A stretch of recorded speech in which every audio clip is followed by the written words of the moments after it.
গাজায় ধ্বংসস্তূপ থেকে আরও ৪২ ফিলিস্তিনির মরদেহ উদ্ধার করেছেন। ফিলিস্তিনের গাজায় চলতি মাসে কার্যকর হওয়া যুদ্ধবিরতি চুক্তি দীর্ঘ ১.৫ বছরের বেশি সময় ধরে চলা হত্যাযুদ্ধের অবসান ঘটালেও ধ্বংসস্তূপের নিচে এখনও মরে পড়ে রয়েছে অনেক নিরপরাধ মানুষের মরদেহ। গাজা স্বাস্থ্য মন্ত্রণালয়ের বরাতে তুরস্কের আনাদোলু এজেন্সি বৃহস্পতিবার ৩০ জানুয়ারি জানিয়েছে, ফিলিস্তিনি চিকিৎসকরা গাজার ধ্বংসস্তূপ থেকে আরও ৪২ জনের মরদেহ উদ্ধার করেছেন।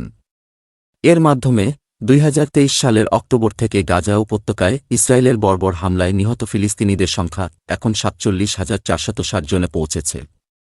স্বাস্থ্য মন্ত্রণালয়ের বিবৃতিতে আরও জানানো হয়েছে, গত ২৪ ঘণ্টায় আরও ৯ জন আহত ব্যক্তিকে হাসপাতালে ভর্তি করা হয়েছে, যার ফলে ইসরায়েলি হামলায় আহতের সংখ্যা ১,১১,৫৮০ জনে দাঁড়িয়েছে। এছাড়াও বহু মানুষ এখনও ধ্বংসস্তূপের নিচে এবং রাস্তায় পড়ে থাকলেও উদ্ধারকারীরা তাদের কাছে পৌঁছাতে পারছেন না। গাজার যুদ্ধবিরতি ১৯ জানুয়ারি থেকে কার্যকর হয়েছে। ৩ পর্যায়ের এই যুদ্ধবিরতি চুক্তির মাধ্যমে বন্দি বিনিময়, স্থায়ী শান্তি এবং গাজা থেকে ইসরায়েলি বাহিনী প্রত্যাহারের লক্ষ্যমাত্রা ঠিক করা হয়েছে।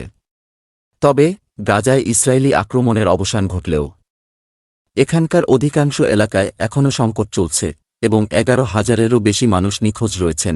এমন পরিস্থিতিতে ফিলিস্তিনিরা সন্ত্রাসী হামলার পরিণতিতে একের পর এক ক্ষতির শিকার হয়ে আসছে, যার ক্ষতিপূরণ অতি জরুরি।